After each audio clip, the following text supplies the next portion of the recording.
Hello. How's it going, people? Welcome to the stream. Welcome. Been a few days since I've been live in the evening, but it's good to be back. I'm not gonna lie, it is good to be back. And in today's stream, we're gonna talk about some more Arsenal signings because Arsenal apparently have signed defender. They're interested in some other in a goalkeeper, which we were linked and apparently tried to sign even in summer. And of course, there are the big talk about Liverpool, Arsenal, basically the title race, because in yesterday's game, Liverpool drew 2-2 against Aston Villa at Villa Park, and that made me think: have Liverpool given a bit of a chance to Arsenal? And is this kind of an indication for a bit of a drop off coming from Liverpool?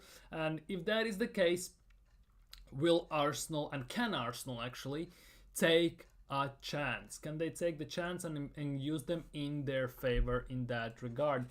Because, yeah, those were the topics that basically came to my mind. We touched upon the Liverpool-Arsenal title race a bit already this morning in the stream when we talked about, when we vaguely talked about it. So I thought, why not to talk a bit more deeply at the moment about it right now. So if you haven't already, smash the thumbs up, subscribe if you're new around here, and of course, don't forget to leave your thoughts down in the live chat, because we need to tackle them. Every person has a lot to say about this title race, so why not go about it that way? But obviously, I think the Liverpool chat is gonna come towards the second part of the stream. The first part of the stream basically will be regarding some signings, some other things Arsenal have been involved with, basically. And basically, we're gonna kick things off with something very simple, very light, and then we're gonna advance into more heavier topics. But basically, I say basically too much, I'm not gonna lie. Highly rated academy striker Andre Harriman Anus continues to train with the first team. Obviously, it was reported that he was being called up from the under 16s, under 18s to the main squad. And now he's still with the main squad and training with the Arsenal's main team. The big question is, can Arsenal even register him? Can he even play? Because I have no idea, I'm not gonna lie, because he could be registered to the under 18, so he cannot play in Premier League. If he is not, then he actually can. So yeah, Andre Harman-Armouche, he plays in Premier League too, so it's under 18, so he, bigger chance than not, will not play for Arsenal's main squad, because he hasn't even been on the bench in Arsenal's Premier League 2. In Arsenal's under 21s, he has played 7 games, he has 1 goal. In under 18s, he has 6 goals, 2 assists in 7 games, so basically point per game ratio, which is not that great. It's 105 minutes per goal, which arguably, if in course of a season, is actually not too bad if you come to think of it. But obviously, he still has lots of room to grow. He's still super young, so we will see if Arsenal are gonna exploit him and Arsenal gonna use him as a striker in upcoming future. Because obviously, the biggest place where Arsenal lack some power is the striker position, and whether he's gonna play again Merino, whether he's gonna play Trossard there, what he's gonna do, obviously that depends on Mikel Arteta. We're gonna see maybe a bit of an indication tomorrow in the interview. We'll see how that goes. Obviously tomorrow there's also Champions League draw, of course, and it's basically confirmed that Arsenal will face either Feyenoord, who beat AC Milan, who eliminated AC Milan, or PSV, who eliminated, well, Juventus, ironically enough, in the Champions League, and it's gonna happen in round of 16. And Arsenal have faced PSV in the last 2 years as well. They have faced them in Europa League in the group stages, and they have faced them also in Champions League in the group stages. But what comes added on top of that, obviously Feyenoord are looking for a new coach. They still don't have one. And if Arsenal draw Feyenoord in the next round, there is a possibility that we will come up against Robin van Persie. By the way, remember him? He apparently is one of the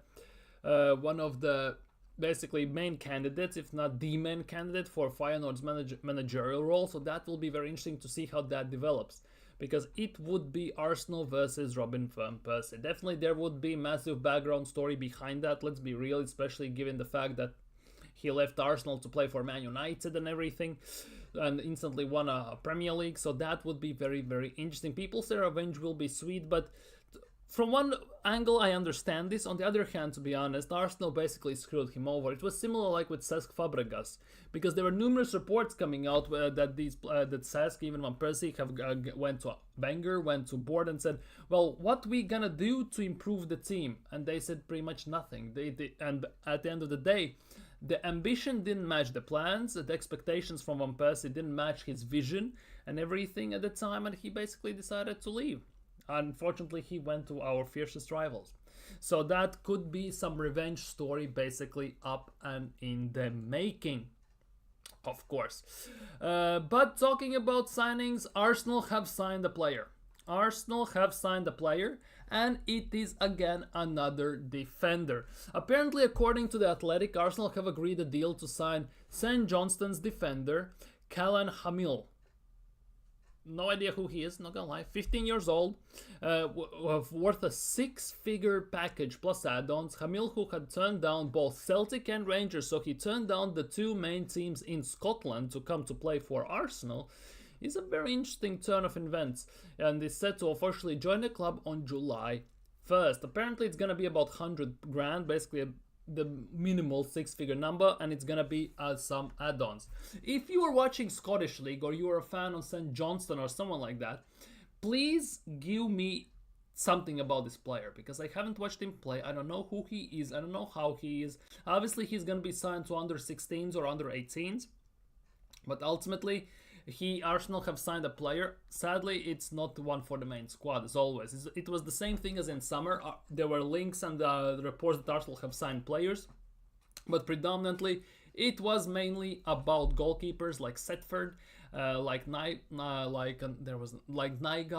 and everyone else who basically were the under something teams players. So that was not the best of situations in terms of Arsenal. But we talked about Joan Garcia. He is in the title, and apparently, according to reports, Arsenal have been given the green light, and you cannot see because I haven't properly made this. Arsenal have been given the green light to sign the Spanish goalkeeper this summer, which is very interesting because Arsenal went for him last summer. If you recall, he had a 30 million release clauses, which Arsenal obviously didn't decide to pay. They offered 20 million. Which is kind of embarrassing, I'm not gonna lie, especially given the fact that it was a release clauses. It's a release clauses, and the club said themselves, you either pay them or, well, we keep the player. Obviously, pick your poison. And Arsenal decided even to try and lowball the release clauses because that was quite embarrassing. But apparently, Arsenal have been given a go-ahead for a fresh move for Espanyol goalkeeper Joan Garcia this summer, with the Spanish club's sporting director Fran Gargarza open to negotiations. So that will be very interesting. As you can see, the Gunners previously saw a 16.5 million bid, which is around 20 million euros. His release clause is also worth 30 million euros, about 27 million pounds, which is actually not that much. Rejected basically in the final days of the last summer transfer window. Instead, Mikel Arteta decided side secured a season-long loan for Neto, and obviously Neto hasn't kicked the ball for Arsenal pretty much whatsoever, I'm not gonna lie, so that is already a big issue. Big up BX Gunner, big up my guy, big up. Back to Garcia, if we go, that Garcia, who has established himself as Espanyol's first choice keeper, has a 20.7 million release clauses in his contract, rising up to 24.8 in the final 15 days of each transfer window. That is actually very smart in my opinion, because you can get him, for example, for 30 million, about 25 million euros, and if it's last 2 weeks of the transfer window, you have to pay, let's just say 35. That is very smart because that protects the value, that gives actually the money for the team, and that actually also kind of supplies a chance for the team that just lost the player to actually go back in the market and try to replace that player.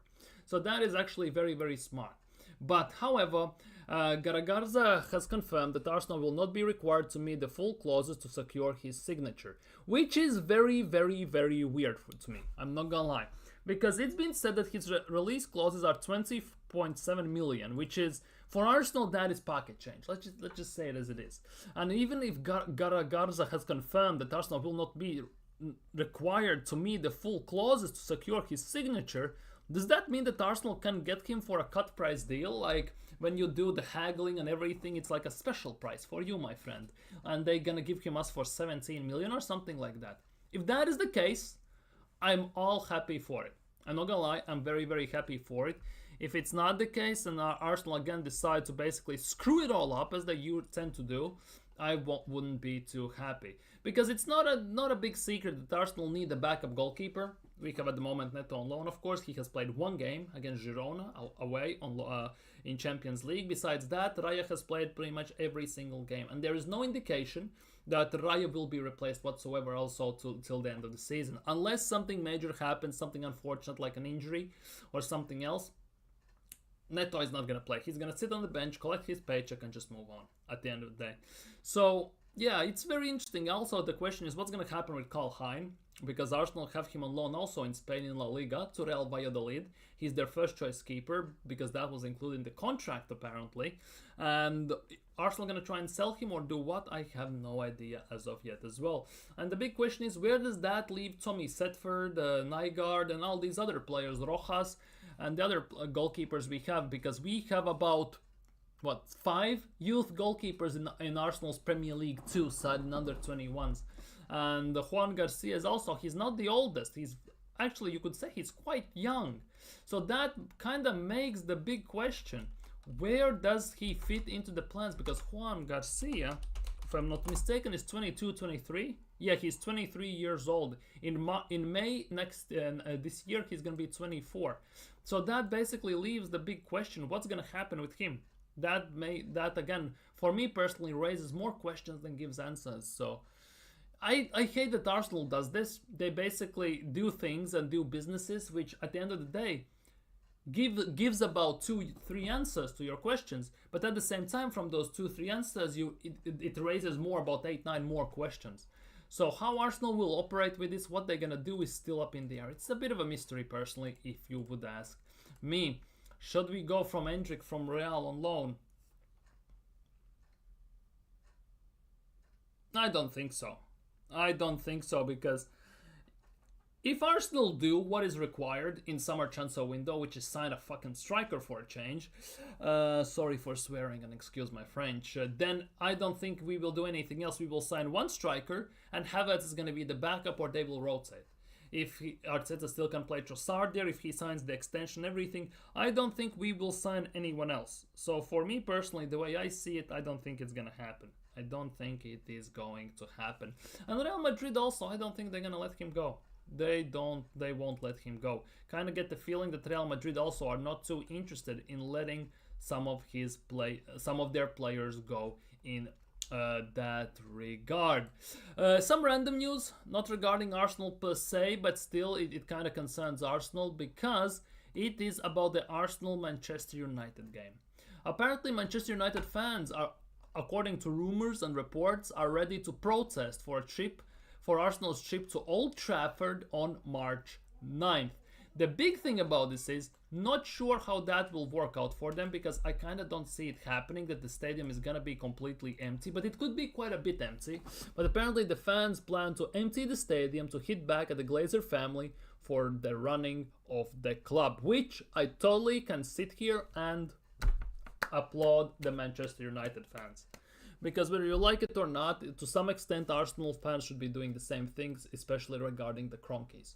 So, over the years you may say, oh, they have backed Arteta, but overall, let's be real, it hasn't been pretty, it's pretty darn ugly. It genuinely is pretty darn ugly with Cronkies, the way Arsenal have been run and everything.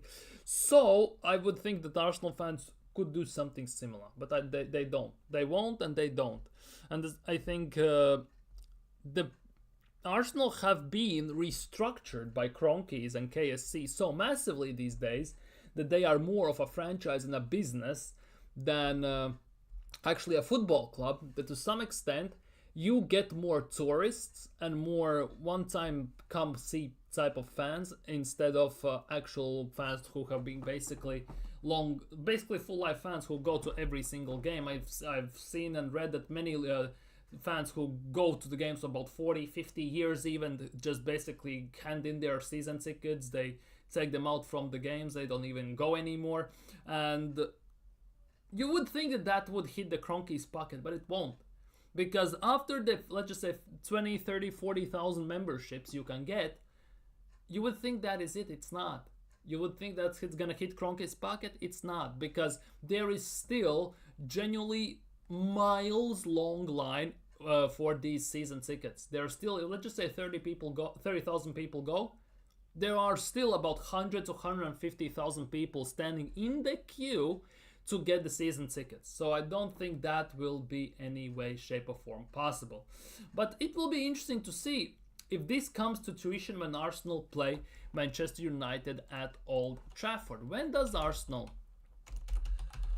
play Manchester United at Old Trafford? Because I think it's straight after international break. Yes, it's March 9th, straight after international break.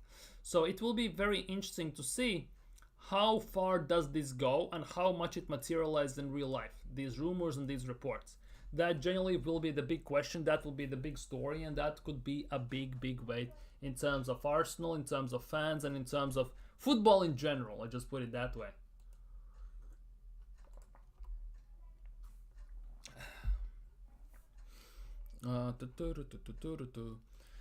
According to the Mirror, random news again, Newcastle want to start negotiations at 180 million euros. So, if we go euros to pounds, right? 180 million euros is 150 million pounds, which is obviously very steep. I strongly believe that Arsenal are not gonna pay that. The other thing about the situation is, if Newcastle get Champions League, there is about 95% chance, or 99 even you could say, that Isak is not gonna leave Newcastle. There is apparently some talks, there's gentleman's agreement or something, maybe in his contract, that if Newcastle don't get Champions League, there is a possibility that they might need to sell him. And the fact remains still that it's gonna take an insanely substantial amount of money. It would take at least the same amount of money we paid for Declan Rice in 105 million, if not more. So if Arsenal really want Isak, it would require for them to pay top dollar, unfortunately. And so that, I think, is out of the books, because especially based on the recent windows, Arsenal don't strike me as a club who is gonna go in the window again and spend the same amount of big pocket change like they did about Declan Rice, like they did in that transfer window in general when we spent 200 plus million. It kind of feels that way, because signing Isak alone would be around 150, 160 million. And that is the big issue for me. And personally, I don't see it happening. Sorry, even if Newcastle doesn't get Champions League, personally, I don't see it happening. So obviously, we will have to wait and see. We will have to see how this develops. But it's not a good look. Let's just put it that way. At the moment, it is not a good look in striker department, because the window has closed for in transfer window. Obviously, there's only free agency available. We are in February 20th. And all the striker links have basically gone dead silent, grave silent for Arsenal. The links that were very hot topics in December, very hot topics in January, of course, whole summer and everything. So basically, by the time we're gonna get to May or so, maybe late April, we can start for these rumors to start to rumble up again. The big question is, what kind of players will be involved in these rumors? That, for me, is the big question. I guess time will only tell, but currently we just have to go with what we have, and as they say, go with the flow. Now, the main topic for today.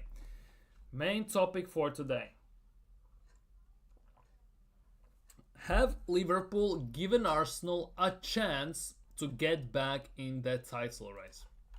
Because if you were living under a rock yesterday, of course, Aston Villa played a 2-2 draw against Liverpool. The game was pretty damn interesting to watch, because Liverpool looked very shaky, and it felt like very weird that Aston Villa didn't score more. Let's just put it that way. But Aston Villa, I cannot get my words out today. I don't know why. Liverpool scored halfway through, then Aston Villa responded with 2 goals. Watkins made it 2-1, and then it took to 61st minute for Trent to score the tying goals. After that, nothing much happened in the game, right? Now, this draw now has shifted the narrative in the Premier League for Arsenal quite big time. Because predominantly, the biggest thing about this was Arsenal are 7 points behind Liverpool, which is a 3-game swing, and it's a massive one, let's be real. And that also, the 3-game swing is also if Liverpool lose 3 games and Arsenal win 2 and draw 1, at then we are even on the same points and giving the goal difference, we need to win the whole 3 games. And now that Liverpool have drawn against Aston Villa yesterday, it has put them 8 points clear, which has given Arsenal a small possibility, a chance to maybe stir up the pot a bit more viciously in terms of getting back in the title race. Because if Arsenal win on the weekend against West Ham, which, let's face it, should be a win, Arsenal should win the game. However, based on how the game went last year, and Arsenal basically lost to them 2-0 at home, it might be a very, very, very rough one. Basically, that's the biggest skepticism, especially given our injuries, the fact that our attack is, well, almost non-existent. We are relying on a 17-year-old to carry our attack. It is a very worrisome, let's just put it that way. Raheem Shillings is washed. Trossard down the middle, as much as it worked at the same time, it also doesn't. So that is the big question. Obviously, Arsenal at the moment, they have game in hand, technically speaking. If Arsenal win the game, we are only 5 points behind. And that 3-game swing we are talking about here becomes only a 2-game swing, because it's 5 points, it's a 2 wins, 2 losses for Liverpool, 2 wins for Arsenal, and we are ahead of them. It wouldn't take that much. Let's just say Liverpool draw 2 games more, Arsenal win 2 games, that's 4 points even less, that's 1 point gap. And let's not forget, we still have a game against Liverpool at Anfield, right? The issue about this is Arsenal haven't won at Anfield, well, for 12, 13 years. So that is the biggest issue here. As much as Liverpool at the moment also have a very tough schedule, they have Villa, Newcastle and City. It's definitely going to be rough for them. These 3 games before the international break and straight after, right? After that, they have very medium level schedule, and they have the hardest games in a row, and then they have the easier ones. Arsenal, on the other hand, have some easy games, have some tough games, and then again have some easy games and again some tough games. It's basically scattered all across the last 13 games of the season, which obviously at the end of the day is very, very tough task for Arsenal to overcome, because it's gonna take a lot out of them, especially with the lack of squad depth, lack of quality in the depth and everything. And Arsenal in the last four game weeks, let's just put it that way, play very tough opponents. We play Brighton, we play Newcastle at home, we play Brighton away, we also play Bournemouth at home, we play, of course, Liverpool away, and in the last game week, game week 38, where basically we don't know how it's going to look by then, but there could be a situation where everything is on the line. For example, there could be that situation where Arsenal could be 2 points behind, 3 points behind. If they win, let's just say they win the league, and Liverpool lose. If Arsenal draw, if Arsenal win and everything, we play away game, which already spells big trouble, because game week 38, playing away game arguably is one of the toughest tasks as a team that's going for a title can do, especially given the fact that under the pressure, when Arsenal are forced to play under the pressure, we'd say to capitulate. Let's just put it that way, let's just say it as it is. And Arsenal's last game of the game week of this year calendar, of this season, is away at Southampton. And we all know that Southampton is a bit of a bogey team for Arsenal in general. Remember 2 years ago, 22-23 season, we were going for a title. Remember how that went. It's a bit of a rough one for Arsenal in general. I'm very sorry, I'm hella tired.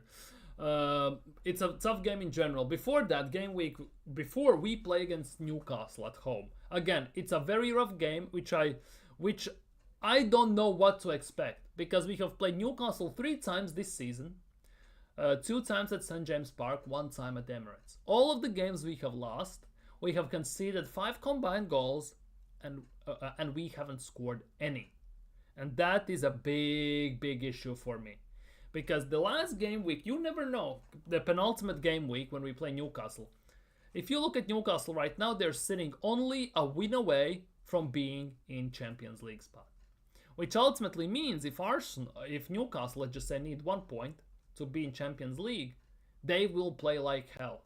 And we all know that Eddie Howe overall has Mikel Arteta's number more often than not. He knows how to get the best against us. And the games as well, when we have played them this season, have been a very rough and quite painful watch, to say the least. So I don't know what to expect, how that will go. Big up Nathan in the chat. Big up my guy. Big up, big up, big up. I don't know where that could go. Oh, I totally get that. Best of luck if you're having exams and papers have to hand in. Good luck with that. Genuinely, good luck with that from bottom of my heart. I've been there, I've done that. It is hell on earth. Sleepless nights, maybe multiple ones in a row. You are genuinely running, maybe on coffee or energy drinks, a few here or there, and 1 hour sleep at best sometimes. It is hell. It genuinely is hell. I totally get that. Totally get that. And the exams, and it's nuts. It's nuts. It's genuinely nuts. We have Netherlands trip on the... Yeah, we do. On the way through, on the way as well. Yeah, we do have that. We cannot forget we still have to play in Champions League as well. Now, tomorrow we will find out whether we play PSV or we play Feyenoord. And we already touched on this a bit briefly about 10-15 minutes ago, that if we play Feyenoord, we might be playing Robin van Persie, because Van Persie could become by then head coach of Feyenoord, by the way. Ironically enough. But yeah, it would also be the Timber Derby, of course. It could also be that. But it's quite interesting that we are facing both teams that eliminated Italian teams.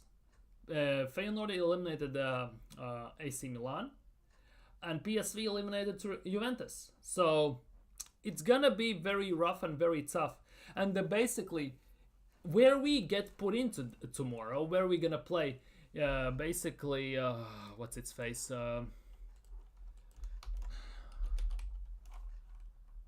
Whether we're gonna play, whether we're gonna play. Oh, for fuck's sake! I'm so sleep deprived. I need more sleep. Whether we're gonna play PSV or Feyenoord really is gonna impact our season. Genuinely, massively is going to impact who we're gonna play next and how it could look, because. If this is the bracket, it's genuinely gonna be hell on earth. Because look, if we basically draw PSV and we win, right? If we draw PSV and we win, we go through to quarterfinals. And look who we can play in that quarterfinal if we get drawn against PSV. It's either Real Madrid or the teams of Atletico Madrid or Leverkusen, depending on who wins those games. Obviously, realistically speaking, it's gonna be Real Madrid if we go through. It could be Atletico Madrid, because no, I don't believe that Bayer Leverkusen can do something against Real Madrid. That for me is the big case. Exactly, we will get cooked, and that is the big issue here. But to be honest, it doesn't get better if we get drawn against Feyenoord, by the way. Let's just say it as it is. If we get Feyenoord, right? And we get somehow past them, because PSV and Feyenoord play really, really tough football for Arsenal to break down. Yes, they attack, so Arsenal will get some options, but with our lack of consistent finishing, it could be hell on earth. Look what we could get if we get Feyenoord. We go to quarterfinals, we beat Feyenoord, let's just imagine, right?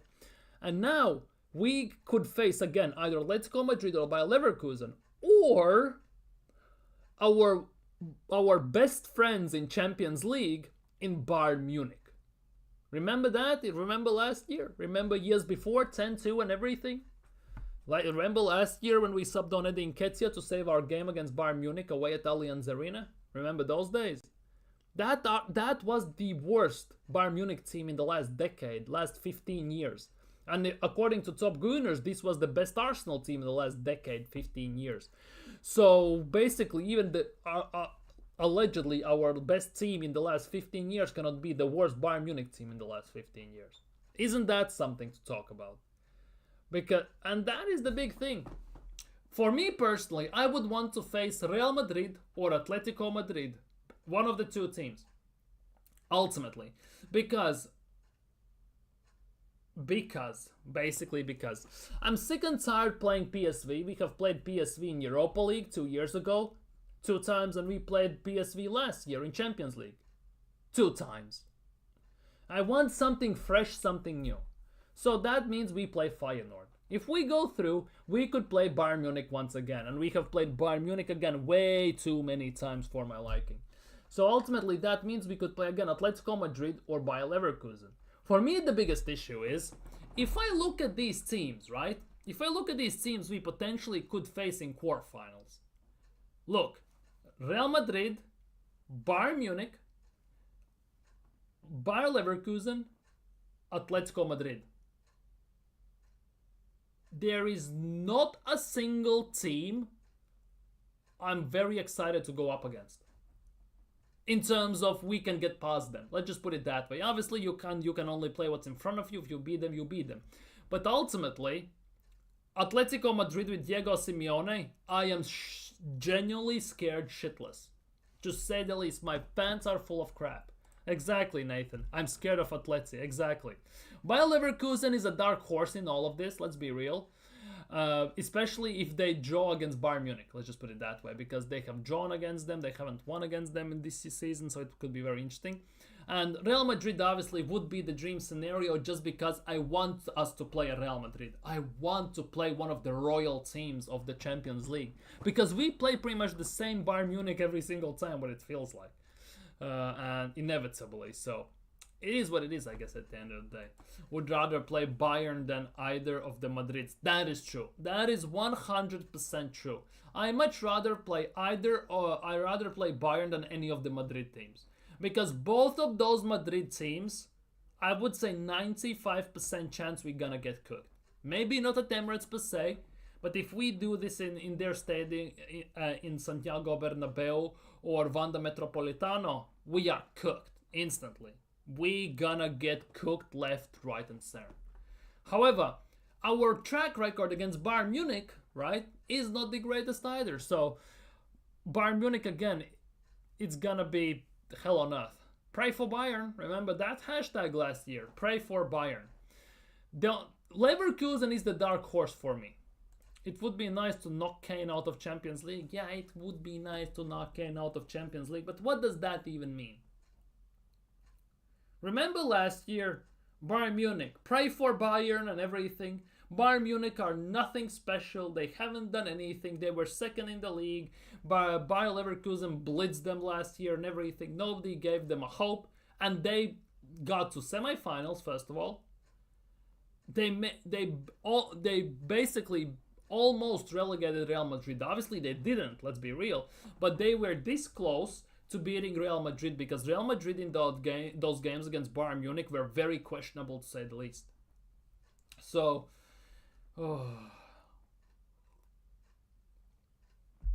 yeah, it's a rough one. I've been in a vibe along setting since Saka injury. So you're gonna be basically vibe along if this club is serious and realistic, right?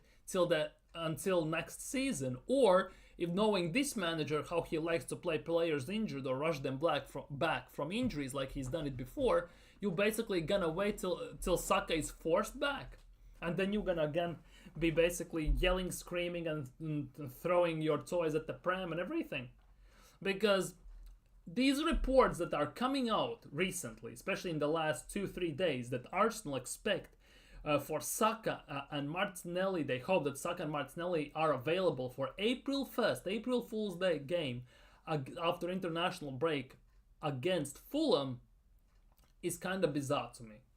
I can see Martinelli being back because it's been said for the longest time that he's gonna be back mid-March, late March. Bukayo Saka, No chance in hell. No chance in hell. I don't want to see Bukayo Saka play whatsoever. Let him rest, let him fully recover, and make him just join the preseason tour and everything and just go next season. That's it. Don't force him back. They said Saka, he's bringing Saka back after... Exactly. They're saying that they hope that Saka could be already available on April 1st. Like, what? Haven't you seen the Dubai trip training videos and pictures and everything? He's on individual training, first of all. It's on semi-heavy or semi-heavy individual training regime. And he's not even on the grass. He's not training with the main squad, with under 21s, with anyone. He's not even training on himself alone with the ball. So, and we all saw the scar he had under his knee from the pictures, what he had. Like, in which universe do they expect him being back in basically month and a half? Month and a half basically. In which universe does that make any sense? They want Saka back already. I don't get what this club is doing here. I genuinely don't get it. I'm very, very sorry. I'm genuinely beat today. I'm not sure what they're smoking there. Okay, let me put this question to you all in the chat and who are watching. Who would you rather face in Champions League? First of all, PSV or Feyenoord? Who would you rather face? PSV Eindhoven or Feyenoord Rotterdam? Which team you would rather face? First question, one of the two. Which one would you rather face? Because basically who we get drawn against tomorrow will impact the bracket where we're gonna go into. Nathan wants PSV. You're not tired of playing PSV? Europa League 2 games 2 years ago, Champions League last year 2 games, and even more, I think, and everything. You are not tired of playing PSV. Yeah, Feyenoord is in a very good form. And the best part in all of this is, right, Feyenoord sold their star striker Jimenez to AC Milan, then played them in Champions League and eliminated them. That's how wild it is, by the way, to me. They sell their best striker, right, to AC Milan, and they're all getting AC Milan themselves. That's genuinely mad. Okay, so you want PSV. Okay, we are looking at PSV bracket right now, right? PSV bracket. Let's look at it this way. PSV bracket. Let's just play. Basically, we are playing Magic 8 Ball here to some extent. We are trying to basically just do random things. So, we play PSV, we go through, right? So, quarterfinals. Who would you rather face? Real Madrid, Atletico Madrid, or Bayer Leverkusen? Which one? Which one would you rather face? Real Madrid, Atletico Madrid, or Bayer Leverkusen? Because the obvious answer would be most likely Bayer Leverkusen. Although I wouldn't slouch on them, they're not going to be as pitiful as they were in the preseason. Basically. Doesn't matter who we face. You basically think we're going out. If we get past PSV, you think we're going out in quarterfinals again. That's what you're saying, right? I get that correctly, right? Because there you don't see us getting past Real Madrid or Atletico Madrid. No chance in hell. And Bayer Leverkusen for me is the dark horses if we face them, basically. So you think if we get through to quarterfinals if we beat PSV, we have to face Real Madrid or Atletico Madrid or Bayer Leverkusen. No matter which team we face, we are getting done. It will be Real Madrid, and that's not gonna be pretty. To be honest, Mbappe scored a hat-trick yesterday. That was nuts as well. And Real Madrid has this mentality as well, by the way. You see how they play throughout the first half of the season. They always have these struggles. They always drop points. They look like they are a mid-table team and something like that. To a certain extent, they make stupid mistakes. And then all of a sudden, they basically bumbled their way through Champions League group stages, right? Or this year league stage. And all of a sudden, February hits and they know it's go time. All of a sudden everyone turns into God mode. Instantly. It has happened years before and it's gonna happen most likely once again this year. That's how it feels like. Because I'm watching La Liga on consistent basis. I watch Real Madrid games. Maybe there are, I would say, 4 games throughout the whole season where Real Madrid have convinced me that they are fantastic. Rest of the games they have lost they lost to Lille away. They lost to they struggled against Osasuna and teams like that, Mallorca and everyone else. And then Real Madrid basically February hits, bang, unstoppable machine instantly. Real Madrid players themselves say, for Real Madrid the season starts in February. They are pretty much on top of the table in La Liga. They're in Champions League, so that is the case. One Ancelotti eyebrow raise and Arteta will basic. That's gonna be the case most likely. We can't even cope with the atmosphere at the Amex. Imagine Bernabeu and underused. That is the big thing. You know how we Arsenal fans like to talk about the aura and everything, like Calafiori has the aura, right? The proper aura is the Real Madrid, Santiago Bernabeu under the lights. Like that is the proper aura definition. And let's be real, it's not gonna be pretty there. More chances than not. Obviously, the last time how Arsenal have coped with Real Madrid, by the way.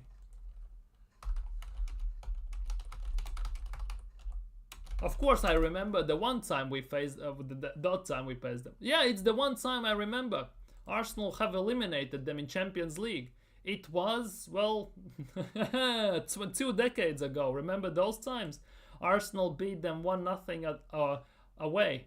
Away at Bernabeu we beat them, and at home we lost. Remember that? Oh, not at home, we drew. Remember that? 1-0. Bernabeu, 80,000 people, round of 16 and everything. Thierry Henry. TT scored the winning goal. Remember the days, remember the times, remember how that went.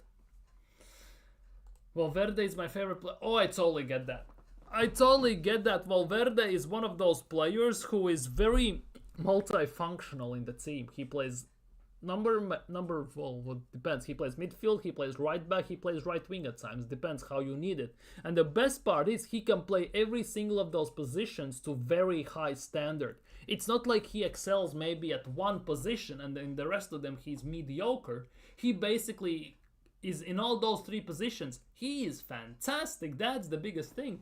And given the fact that Real Madrid are basically cursed with injuries at the moment, 3 of their center backs are out. Carvajal has an ACL and everything.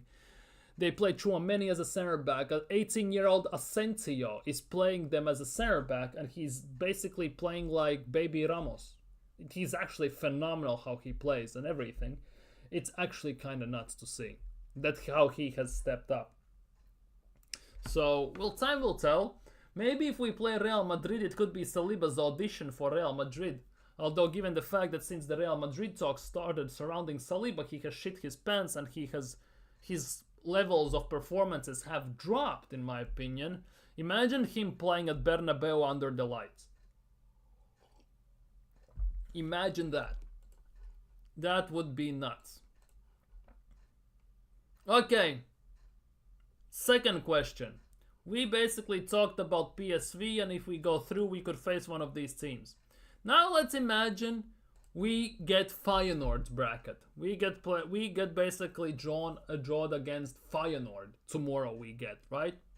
And we get past them. Let's just imagine that. Let's just say, right? It's gonna be very tough. I kind of don't believe we can even get past them to some extent, but that's a talk for a different time. Let's just put it that way, as it is. We go through against Feyenoord. Who would you rather face? Bayern Munich, Atletico Madrid, or Bayer Leverkusen? All of the teams, again, it doesn't matter who we face. It's gonna be hell on earth. In Champions League at those stages, it genuinely is gonna be hell on earth. And for Arsenal, unfortunately, it could be hella nuts. So you want Feyenoord, Atleti, okay. And Liverpool in semi-finals. Holy crap. Can you imagine this bracket? We beat Feyenoord, we get Atletico Madrid in quarterfinals, and then we play Liverpool in semi-finals. And then Real Madrid in the finals. Imagine that. Holy crap. Holy crap. By the way, Simpsons, yeah? If you obviously know what Simpsons are. They have predicted that the Champions League final for this year could be Liverpool versus Barcelona. I'm not gonna lie, to some extent I can actually see that. That's how wild it is. Barcelona versus Liverpool. That could be the final.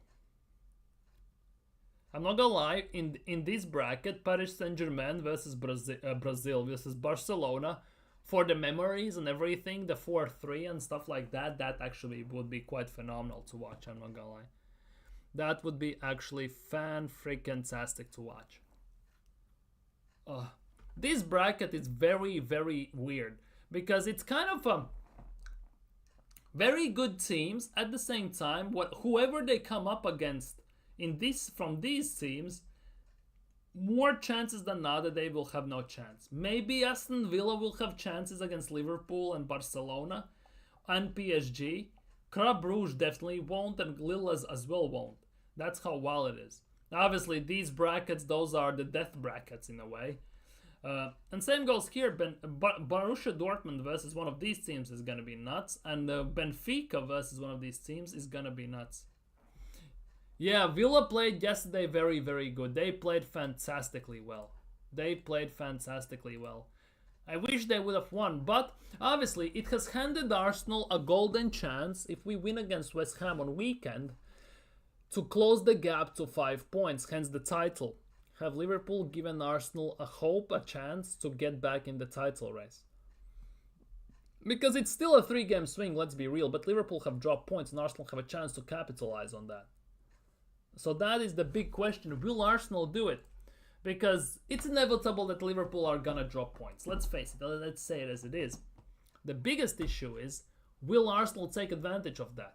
Because Arsenal, to have a chance to win the league, need to win about... how many? We have 13 games left. We need to win about 11 games, draw 1 and lose 1 at worst. Right? To have a chance to win the league. At least based on the form, how it's going right now, in my opinion. Exactly. You have to beat West Ham at home. The issue is, remember last year West Ham at home, how that went. Remember that in December. West Ham at home, how that went. And everything, and penalties and all that stuff. No, it was away, sorry.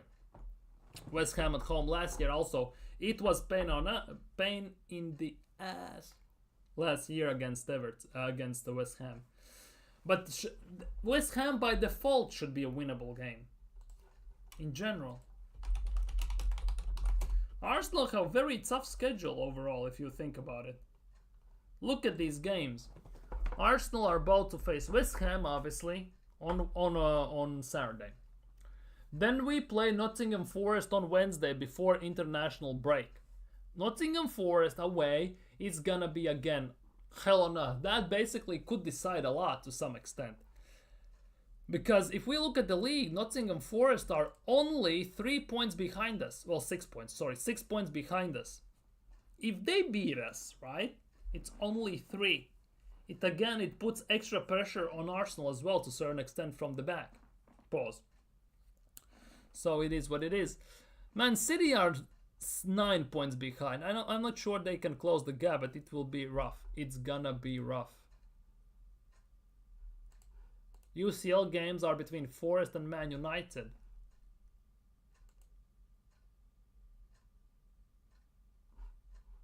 Wait, really? Yeah, March 4th and everything, yeah. Oh, so basically what that means, Arsenal actually after Nottingham Forest game will either fly to Netherlands or stay at home, and then they're gonna play against Man United. And knowing our schedule, how it tends to go, we will have to play Forest away, PSV or Feyenoord away, and Man United away. Knowing our schedule, how it tends to go, most likely it's gonna be like that. And the worst part is, there is no room to rotate.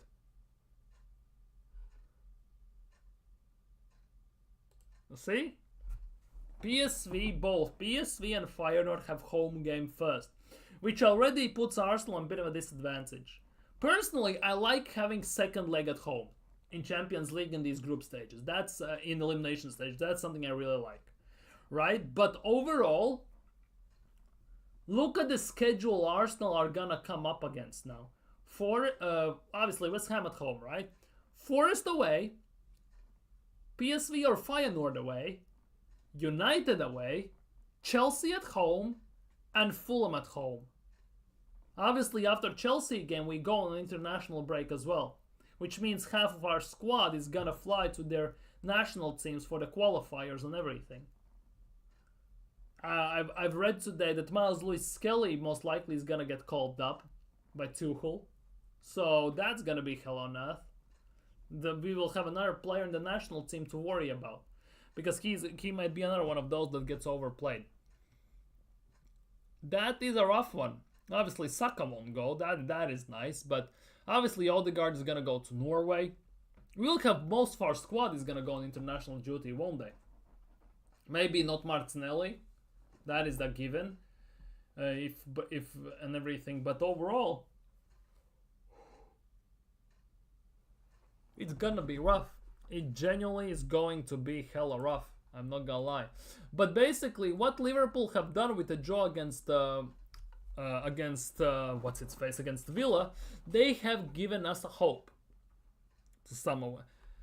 So that's the biggest thing. They have given us some sort of a hope in terms of if we actually can do our thing. No one wants international. Exactly. Nobody wants international football. Piss off. Nobody needs the Euros or World Cup qualifiers these days. Just bugger off. Bugger off at the end of the day. Nobody wants to see that. Let's be real. But yeah. For me, the biggest issue is most of Arsenal's team is gonna go, and you just know that that is an injury just in the making, waiting to happen to someone. As much as it pains me to say this, that we might have an injury after international break. As much as it pains me to say this.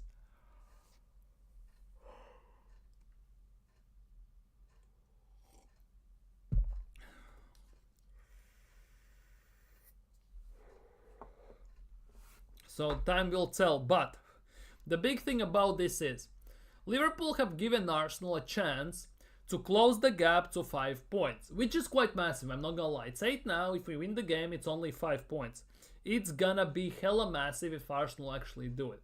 Because the closer we get to Liverpool by international break, by last 10 games, last 5 games and everything, the more interesting the league is gonna get, the more interesting it's gonna be, and it will be very interesting to see how Liverpool respond. Because Liverpool arguably have the same issue as Arsenal. Yes, they have better bench than Arsenal, but overall they have similar issues than Arsenal have with their squad.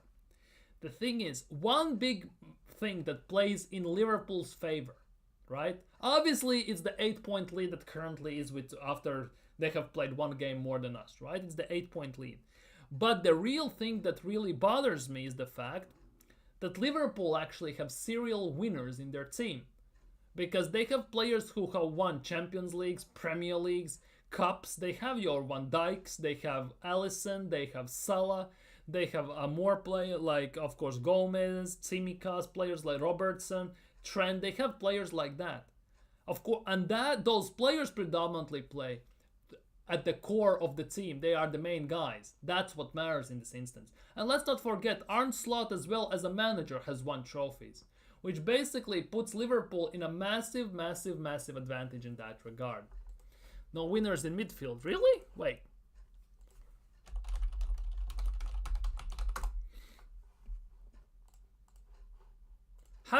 Didn't McAllister won the World Cup?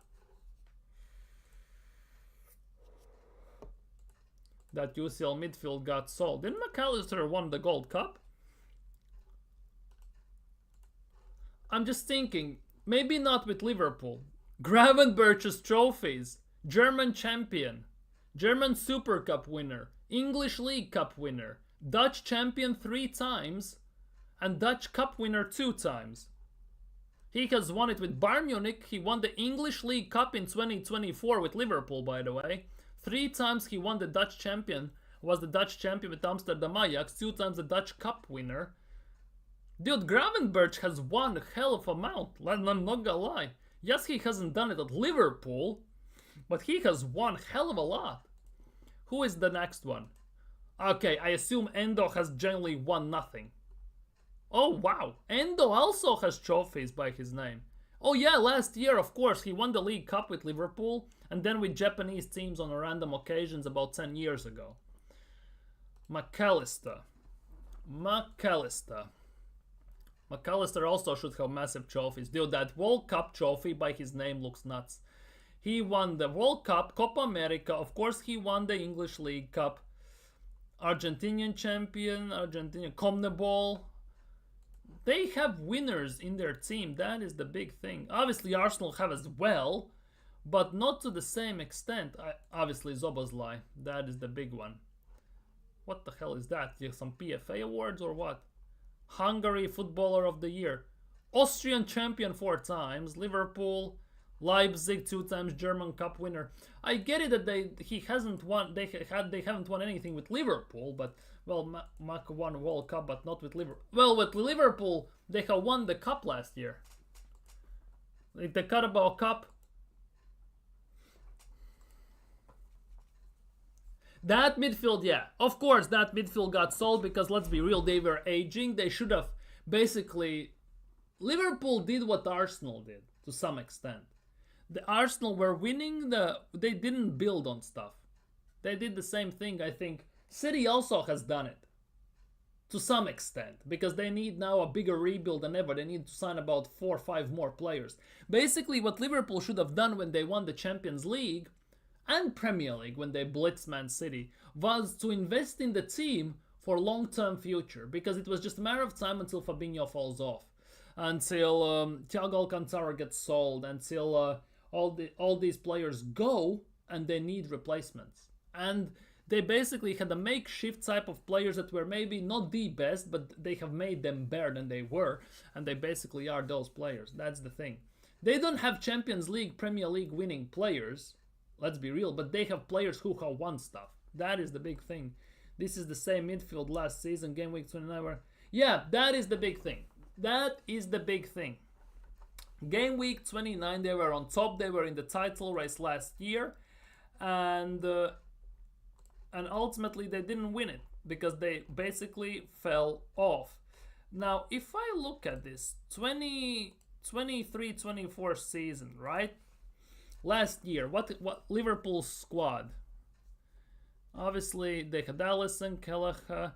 I want to check the injuries because I think they got hit with injuries very, very hard. Suspensions and injuries. Suspensions and injuries. Can I check them by year? That would be kind of nice. That would be kind of nice because currently they have nobody injured, by the way. Currently they have nobody injured. Here we go. Here we go. Here we bloody go. So you say game week 29. Game week 29 last year, right? Let's check this just quickly, just because we can. Game week 29 last year would be nice if it loaded in. It's gonna take a bit. It's gonna take a bit. This is the same thing as from last season. They run out of steam. Only questions will Arsenal. That's the big thing. Arsenal have way more injuries than last year. Our team has been massively annihilated by injuries this season. Liverpool had the same thing last year. Arsenal basically went scar-free with no injuries almost whatsoever. Liverpool are having something similar this year. The roles have reversed in a way. Gakpo, I think, is a doubt for City game. Yeah, he is a doubt. I read that. But Liverpool's thing is that they have players they can operate with. They can switch around. They have players they can play in those positions. That for me is the biggest thing. Whether they play Salah through the middle or the left, that's a right, whole different thing, but in general. Here we go. Game week 29, right? 28, 29. By game week 29, Alisson missed 3 games. Matip was out for the whole season. Arnold missed 4 games. Bajcetic doesn't count. Curtis Jones missed 2. Thiago was out, obviously. Doak, nobody cares. And Diogo Jota was out for the season. Rest of the players were there, ironically enough. Ironically enough, rest of the players were actually there. So it wasn't that big of a hit, but they got hit with injuries much, much worse than Arsenal last year. Our roles, basically, injury-wise, have been reversed. That's the biggest thing. Liverpool had the best defense all season, but are leaking goals. And that is a big thing. It's Arsenal are, on the other hand, I hope it comes the other way around in this case. Because, look, least goals conceded from open play in the Premier League this season. In Premier League, Arsenal have conceded only 13 goals from open play this season. That's how many goals Arsenal have conceded. If we look overall, Arsenal have conceded only 22 goals this season.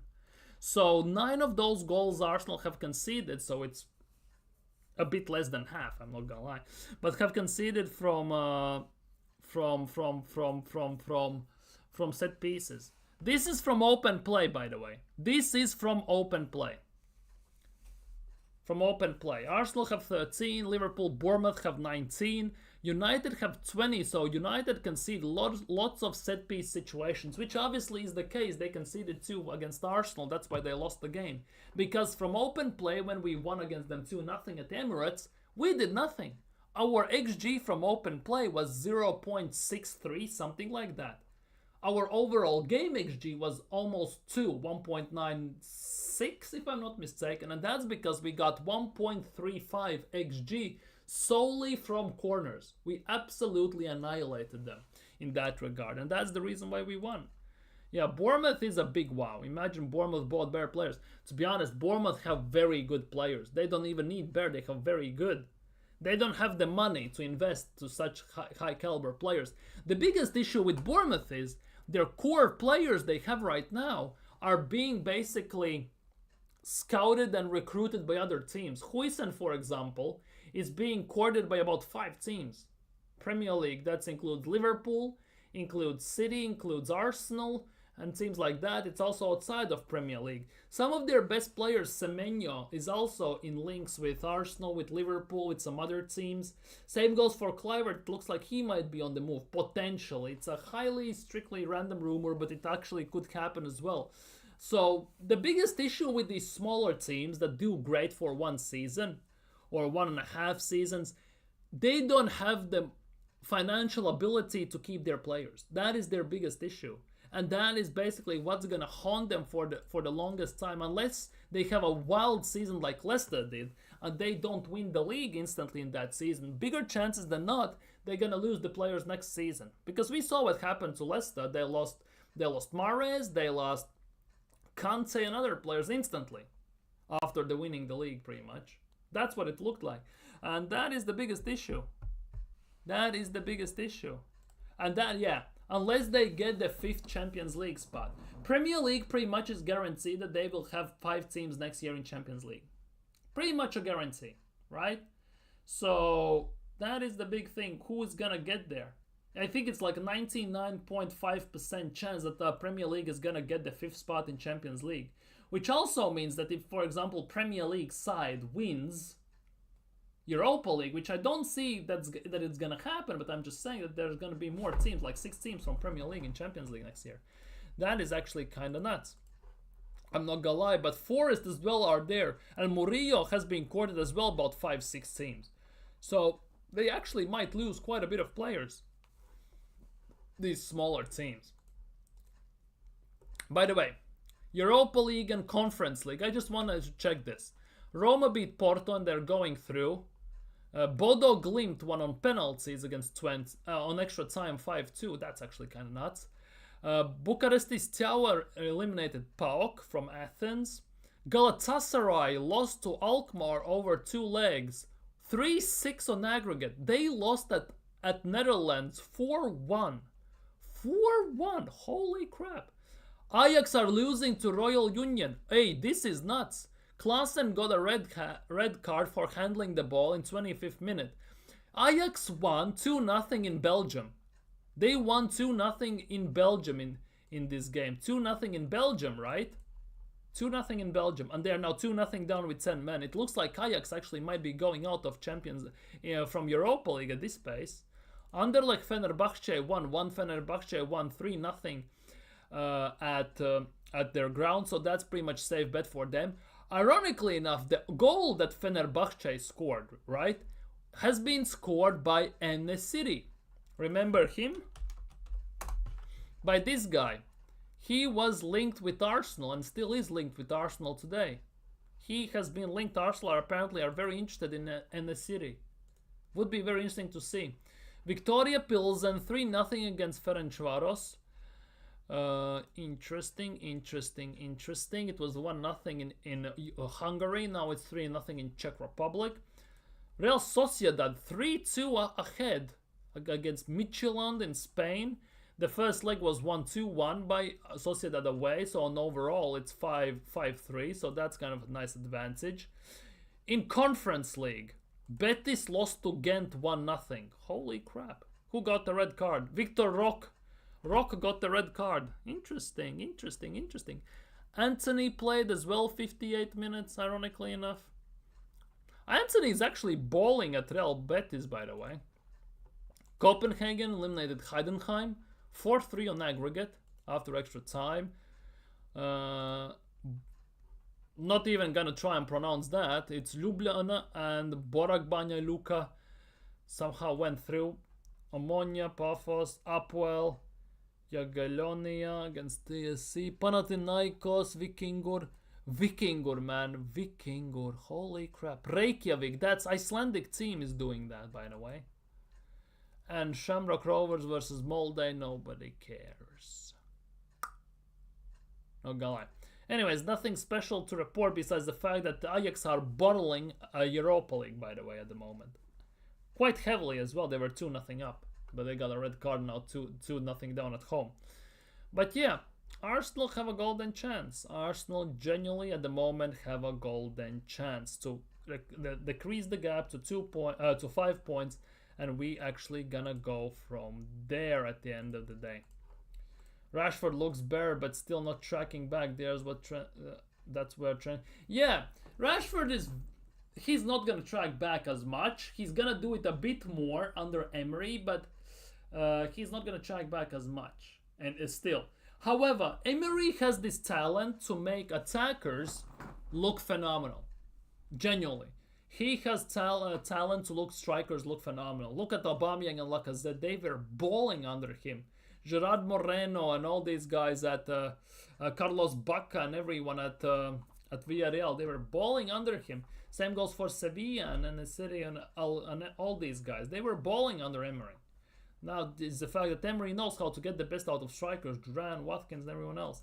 Hopefully City can do something against Liverpool. You think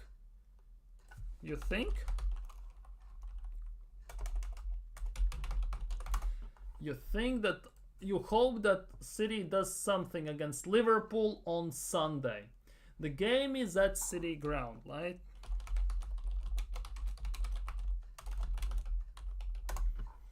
Let's check this. Liverpool Football Club, Manchester City. We are looking at away games predominantly, correct? At Etihad. That's what we are looking at here, right? We are looking at games at Etihad. So, they drew. They lost. They lost. They won. They drew. They drew. They lost.